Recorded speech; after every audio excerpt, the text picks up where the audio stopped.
The NASCAR Cup Series race at Darlington was a must-see.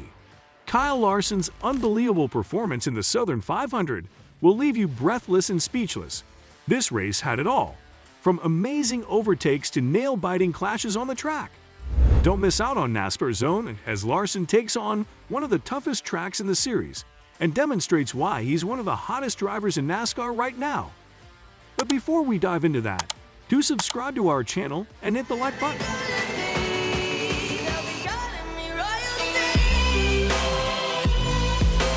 Welcome back to the track, Kyle Larson, the reigning 2021 NASCAR Cup Series champion. In an electrifying race at the packed Darlington Raceway, Larson showcased his skill and determination, fending off a relentless challenge from fellow playoff contender Tyler Reddick to seize victory in the highly anticipated Cookout Southern 500. With this triumphant performance, Larson secured an automatic spot in the round of 12, setting the stage for an exciting playoff run. Despite entering the playoff opener with a somewhat unremarkable average finish of 17.5 in his previous 6 races, Larson demonstrated his resilience on the track. He faced adversity, including a moment when his transmission briefly got stuck in neutral and a nerve-wracking brush with the unforgiving racetrack wall. However, Larson's unwavering determination propelled him to his 3rd win of the season, the 22nd of his illustrious career, and notably, his first ever victory at the iconic Lady in Black Darlington Raceway. Larson said of his ability to put together a complete race. Yeah, finally, from start to finish, 18th to 3rd in the first stage. I didn't think that was possible, but my race car was really good when the sun was out. Just had to work on it. I messed up once and it got hung in neutral and I slid and hit the wall and I think bent the toe link a little bit. So it was kind of a struggle from there. Definitely had to fight it more than I was earlier, but we kept our heads in the game. That was really important. This race is all about keeping your head in it. So I've been pretty hard on myself here the last couple months, but having a leader like Cliff, he really is good for my mind. So just proud of the team. Proud of Rick Hendrick, Jeff Gordon, Jeff Andrews, Shaq Canals, everybody. What a great way to start the playoffs, and hope we can keep it going. You have some big wins in your career, a championship, obviously, but you've been trying a long time to win here at Darlington. Where does a Southern 500 win rank for you? It's definitely in the top 5. This has been one of my favorite tracks my whole career, and been really, really fast here my whole career. Just usually get in the wall, and finally we have the next-gen car that's tough enough to allow me to hit the wall. So he was able to make some mistakes and get a win. So adding this trophy to the collection is going to be amazing, and just such a prestigious race. This is one of 3 or 4 crown jewels. And in a moment during the race, Larson strategically seized the lead for the first time with a lightning-quick pit stop on lap 313, ultimately maintaining his grip on the top spot for the final 55 laps of the event. Despite his fierce determination, Tyler Reddick found himself in the 2nd position after the pit stops and was unable to mount a successful challenge against the race winner. Reflecting on the race, Reddick, who led 90 laps and crossed the finish line 0.447 seconds behind Larson, shared, Yeah, Kyle and I were pretty close the majority of the day, honestly. And yeah, you just got ahead of us there, unfortunately, off pit road. But all in all, this is the day that we need to have. So really just thankful from the hard work from my pit crew, from the team, everyone at the shop. Days like this with a car like this, we haven't been able to get a 2nd place finish out of it. So I'm really glad we're able to do that. And we're sitting pretty good. It was a really good points day on top of that as well. Chris Buescher delivered a flawless performance, securing the 3rd position, while William Byron made an incredible charge from his 23rd starting position to finish 4th.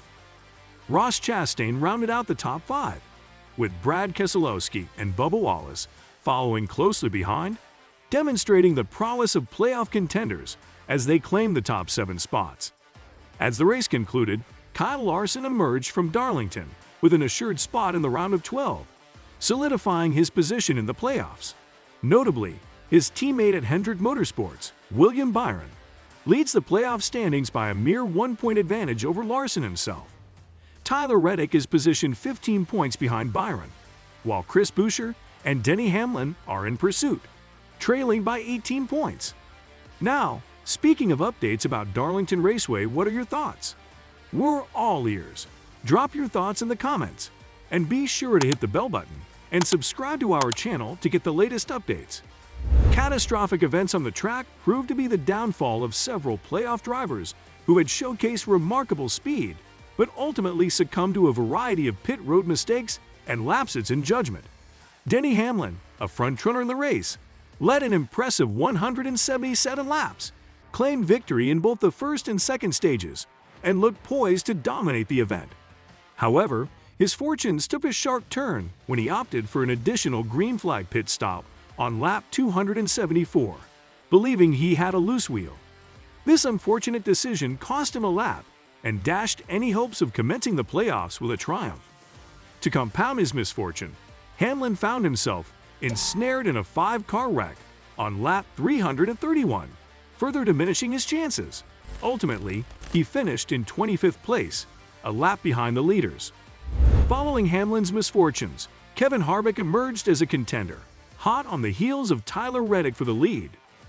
Harvick made a move towards pit road on lap 310, prompting Reddick to take evasive action in front of Ryan Newman, attempting to replicate Harvick's maneuver. Unfortunately, Newman spun out in turn 4, triggering the 6th caution, and Harvick was caught by the red lights, signaling a closed pit road just before he could enter. The resulting penalty relegated Harvick to the back of the field for a restart on lap 317, with limited time to recover, ultimately settling for 19th place. For Michael McDowell, who had entered the round of 16 with no room for error, the day presented a daunting challenge. While he lacked the speed to remain on the lead lap, his race took a turn for the worse during the lap 331 wreck, which also involved Hamlin and the pole winner, Christopher Bell. The damage sustained by McDowell's number 34 Ford proved too severe to continue, forcing him to retire from the race in 32nd place. As a result, McDowell heads into the upcoming playoff race at Kansas Speedway in 16th place in the playoff standings, trailing Bell by 19 points. In a cruel twist of fate, Christopher Bell's aspirations of victory were crushed early in the first stage when he collided with the outside wall, causing damage to the suspension of his number 20 Joe Gibbs Racing Toyota and effectively ending his chances of securing a win. This struggle with his car's handling persisted throughout the race, ultimately resulting in Bell finishing a lap down in the 23rd position. Joey Logano, another playoff contender, faced his share of difficulties during the race, particularly in the first stage, which ran uninterrupted under green flag conditions. Logano scraped the wall at the apex of turns 3 and 4 on lap 86, compromising his car's performance. The situation worsened when, on the final lap of stage 1, Logano's number 22 Ford made contact with the wall again. This collision occurred when Bubba Wallace's number 23 Toyota spun underneath Logano's car in turn 4, causing Logano's right rear to hit the fence just after Denny Hamlin had secured the green checkered flag for the stage win and accompanying playoff point. Martin Truex Jr., who had qualified in the 31st position, faced adversity as well. He brushed the wall late in the stage, leading to a loss of 4 positions and an 18th place finish in the first segment. In stage 2, Truex encountered further setbacks when he was forced to make an unscheduled pit stop due to a loose wheel, resulting in a 2-lap deficit. Ricky Stenhouse Jr., finishing 16th, found himself a lap down due to a pass-through penalty for speeding on pit road during his initial green flag pit stop. These early mistakes began to shape the narrative of the playoffs, highlighting the unforgiving nature of the competition. The race experienced a red flag at lap 188 during the second caution period because the lights on the inside of the racetrack in turns 3 and 4 had failed to illuminate as the sun set. Looking ahead, the second race of the round of 16 in the NASCAR Cup Series playoffs is scheduled to take place at Kansas Speedway on Sunday, September 10. The post-race technical inspection concluded without any issues, confirming Kyle Larson as the race winner. Notably, the cars with the numbers 42 and 54 will undergo further inspection at the NASCAR R&D Center in Concord, North Carolina. That's all for today. Hope you enjoyed it. And don't forget to subscribe to our channel to see more of our videos on NASCAR updates. Look forward to seeing you in the next video.